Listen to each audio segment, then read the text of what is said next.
सुनने में अजीब लग सकता है लेकिन है बात बिल्कुल सही। बिना नौकरी के सैलरी, बिना कामकाज किए सैलरी, और ये सैलरी कब तक? जब तक जिंदगी रहे तब तक, और जिंदगी ना रहे उसके बाद भी, और आपकी अगली जनरेशन की जिंदगी ना रहे तब भी, अगली की अगली जनरेशन ना रहे तब भी, और ये सब कुछ बिना काम किए। हाँ, बिना काम किए की बात कर रहा हूं। इसका मतलब ये नहीं कह रहा कि इसमें इन्वेस्टमेंट शामिल नहीं है। वन टाइम इन्वेस्टमेंट शामिल है, सिर्फ एक बार का इन्वेस्टमेंट है। वो आप इन्वेस्टमेंट डिसाइड करो, लाख, 10 लाख, 20 लाख, कितना भी, लेकिन उसके पैसे बदले में जो पैसा मिलेगा सर वो मिलता ही रहेगा, generation to generation to generation to generation. कैसे मैं ये बात कह सकता हूं भैया? ये बड़ा फेक लग रहा है, ऐसा थोड़ी होता है। अभी इसको कुछ इस तरीके से आप समझो। आपने अगर मुझे 100 रुपए दिए और मैं कहूं कि आपको 1 रुपए हर महीने में वापस करूं, तो मैं कितने महीने तक आपको वापस कर सकता हूं? 100 महीने तक, क्योंकि दिया आपने मुझे 100 रुपए और मैं 1 रुपए हर महीने आपको वापस कर रहा हूं, तो 100 ही महीने तक तो वापस कर सकता हूं, 100 रुपए खत्म हो जाएगा। लेकिन नहीं, मैं कह रहा हूं वो 1 रुपए हर महीने वापस 100 महीने तक नहीं सर, 1000 महीने तक, 1 लाख महीने तक मिलता ही रहे, मिलता ही रहे, मिलता ही रहे, मिलता ही रहे। फिर कैसा रहे? हो सकता है क्या सर? हो सकता है। आज इस कॉन्सेप्ट की हम बात कर रहे हैं, उस कॉन्सेप्ट का नाम है sir SWP, systematic withdrawal plan. जैसे आप SIP जानते हो, सिस्टमैटिक इन्वेस्टमेंट प्लान, हम किसी म्यूचुअल फंड में इन्वेस्ट करते रहते हैं हर महीने हर महीने हर महीने हर महीने, और एक बड़ा फंड कुछ सालों बाद हमारे को वापस मिलता है। उसी तरीके से SWP क्या होता है, यहां पर एक फंड, बड़ा फंड हम पहले ही डालते हैं, बदले में उसके बदले हमारे को हर महीने मिलता ही चला जाता है, लेते ही रहते हैं। स्पेशलिटी ये है कि जितना फंड हम डाल रहे हैं सिर्फ उतना फंड हमारे को वापस नहीं मिलता सर, उसके बियॉन्ड कितना फंड मिलता है जिसकी गिनती नहीं हो सकती। जैसा हमने बोला कि 100 रुपए, 1 रुपए हर महीने, कब तक? जिंदगी के बाद भी मिलता ही रहे। कैसे हो सकता है सर ये?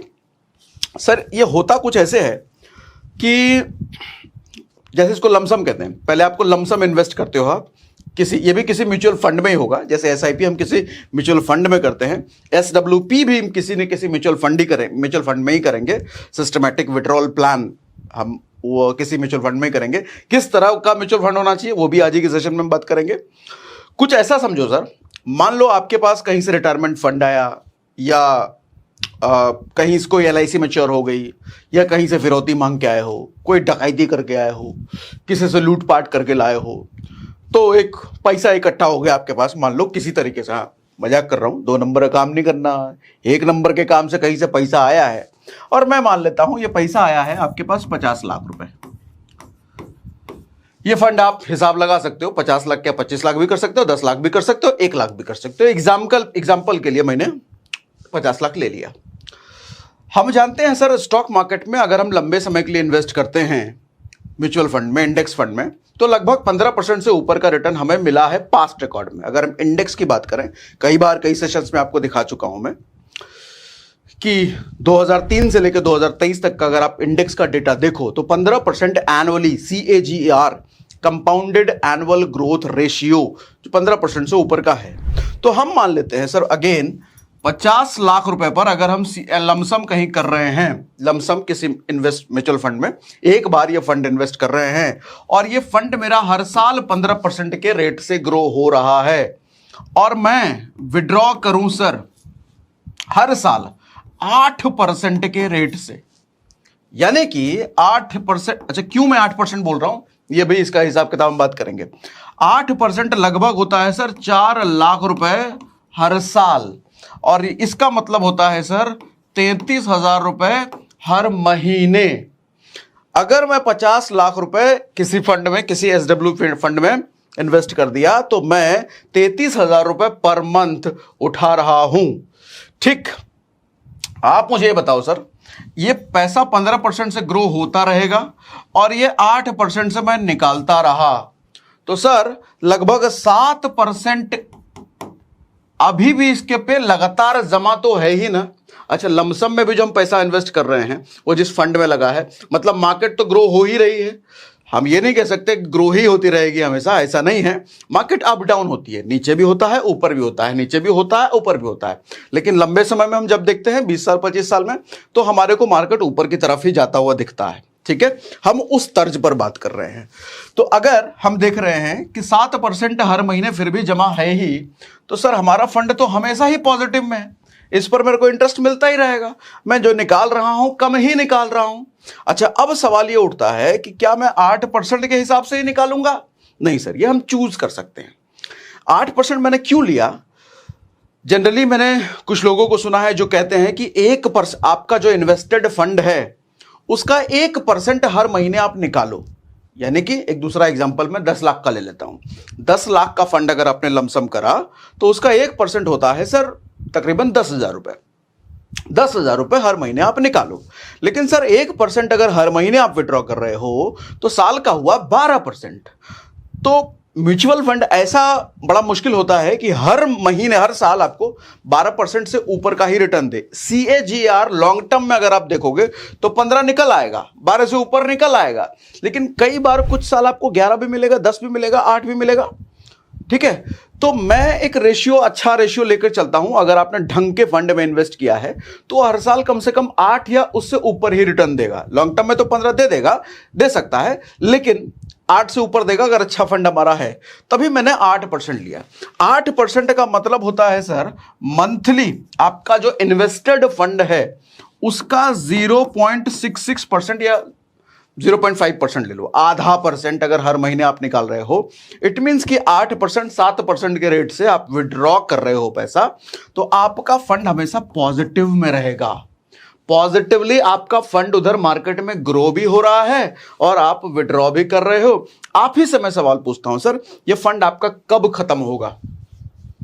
कब खत्म हो जाएगा? कब ऐसा पल आएगा कि ये 33,000 रुपए पर महीना जो आप निकाल रहे हो एक टाइम बाद ये खत्म हो जाएगा? कभी खत्म नहीं होगा सर, कभी खत्म नहीं होगा, क्योंकि फंड हमारा पॉजिटिवली हमेशा ग्रो हो रहा है, कभी खत्म नहीं होगा। सोच के देखो सर, बात बड़ी गहरी है। एक फंड आप कहीं डाल रहे हो, उसके बदले कुछ महीने का आप फिक्स कर रहे हो और वो निकलता ही चला जाए, निकलता ही चला जाए, निकलता ही चला जाए। सुना है ऐसा कॉन्सेप्ट कभी? सर हमारे लिए अवेलेबल है SWP में।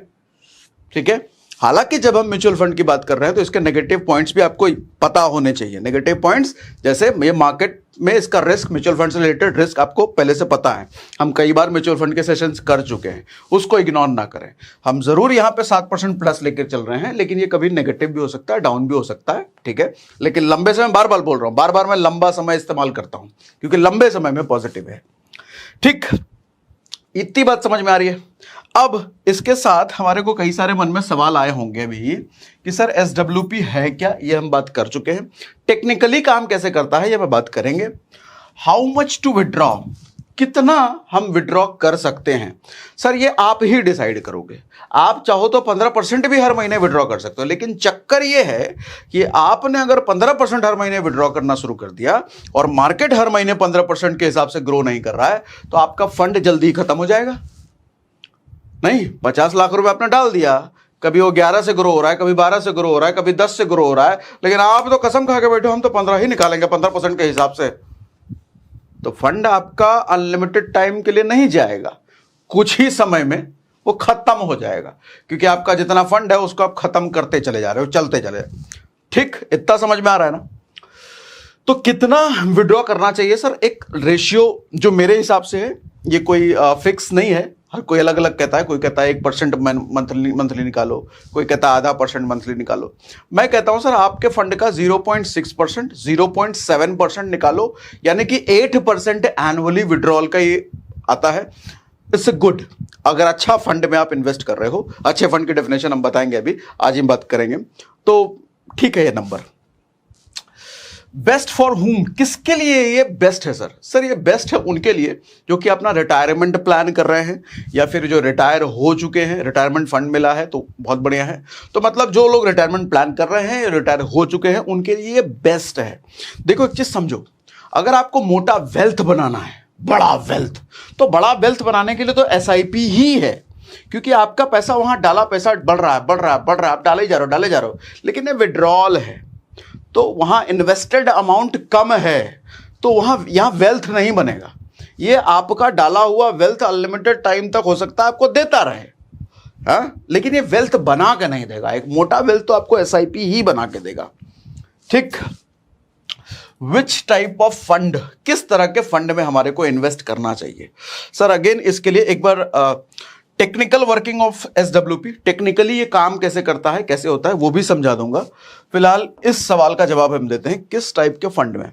देखो, म्यूचुअल फंड का सीरीज हम जब कर रहे हैं तो हमने शायद लास्ट थर्ड चैप्टर या फोर्थ चैप्टर में हमने बात करा कि सर म्यूचुअल फंड कई टाइप के होते हैं।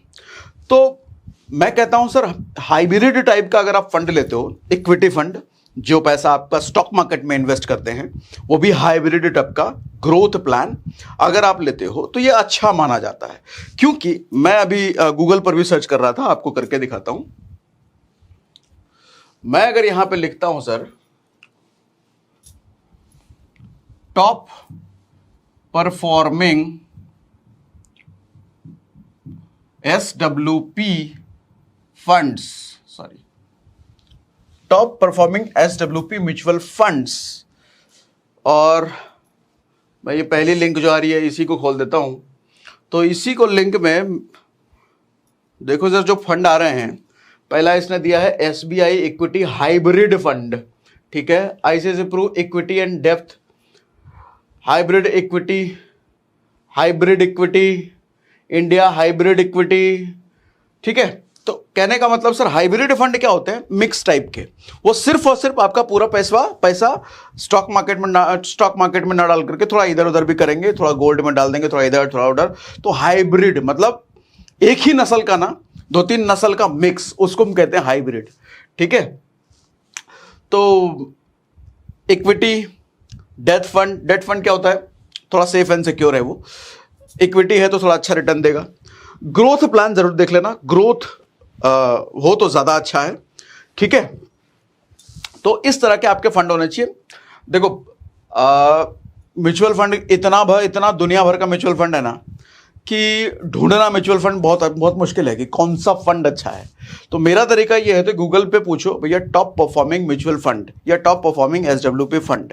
अच्छा, जितने फंड आ रहे हैं ना, अंधा बन के हम इसमें पैसा नहीं डालेंगे भैया, ऐसा नहीं करेंगे हम कि इसने बोला, हो सकता है ये ऐड हो सकता है ये पेड हो, मैं इस पर ऐसे नहीं भरोसा कर लूंगा।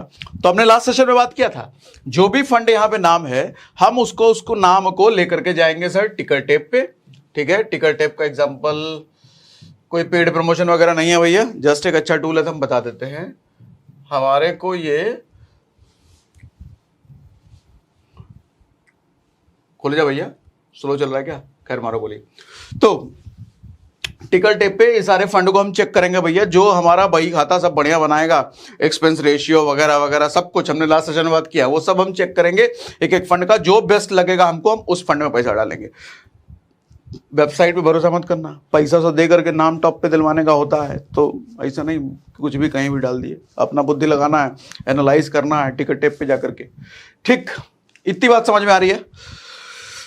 अब हम वापस आ जाते हैं नोट पर। अगला क्या था सर? अब टेक्निकल वर्किंग क्या है एसआईपी का, जरा ये समझ लो सर। सॉरी, एसडब्ल्यूपी का टेक्निकल वर्किंग होता क्या है सर? जब भी आप पैसा डालते हो ना, मान लो आपने 1 लाख रुपए डाला, मान लेते हैं 1 लाख रुपए आपने डाला, तो 1 लाख रुपए में अगर आपका 10,000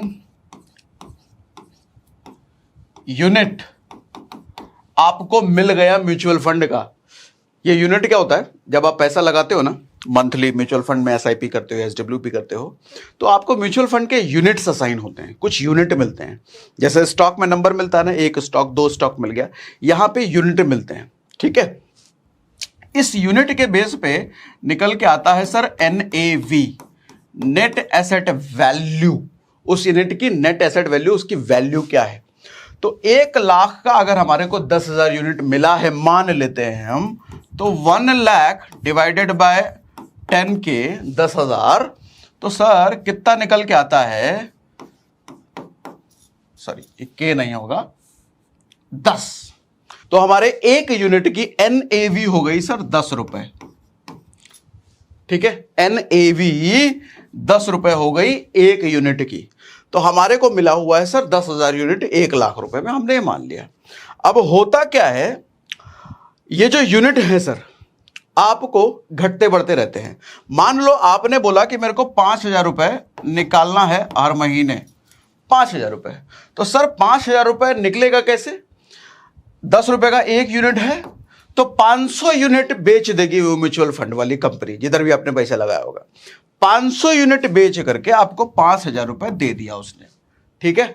500 यूनिट समझ गया ना, 10 का 1 यूनिट 5,000 चाहिए, तो 500 बेचा, ठीक है।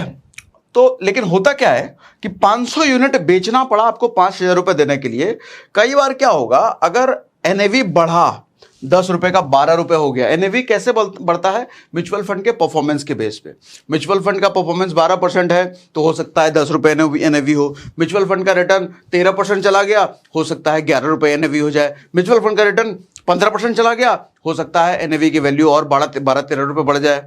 तो अब होगा क्या कि सर पहले आपको 500 यूनिट बेचना पड़ा था, आपको नहीं, म्यूचुअल फंड वाली कंपनी को 500 यूनिट बेचना पड़ा था आपको 5,000 रुपए महीना देने के लिए। हो सकता है NAV की वैल्यू बढ़ी, तो हो सकता है 300 यूनिट बेचना पड़े आपको 5,000 रुपए देने के लिए। और बढ़िया परफॉर्म किया तो हो सकता है 200 यूनिट बेचना पड़े आपको 5,000 रुपए देने के लिए। इस तरीके से आपका यूनिट सेव रहता है, ज्यादा यूनिट रहे, कम यूनिट बेच करके आपको ज्यादा पैसा म्यूचुअल फंड वाली कंपनी दे पाती है, वो म्यूचुअल फंड अगर अच्छा परफॉर्म कर रहा है तो, ठीक है। तो ये टेक्निकल खेल होता है सर SWP का। चीज अच्छी है, लेकिन हाँ, म्यूचुअल फंड से जुड़े सारे रिस्क आपके ध्यान में होने चाहिए।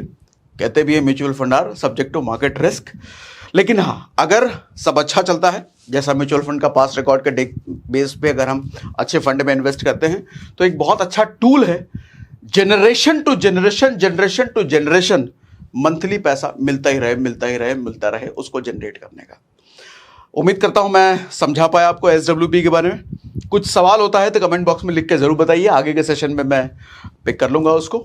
और कमेंट्स के हो सकता है रिप्लाई भले ना कर पाऊं, लेकिन हर सेशन के एक कमेंट मैं पढ़ता हूं। तो आज का सेशन में अगर मजा आया तो मुझे कमेंट बॉक्स में लिख के बताइए।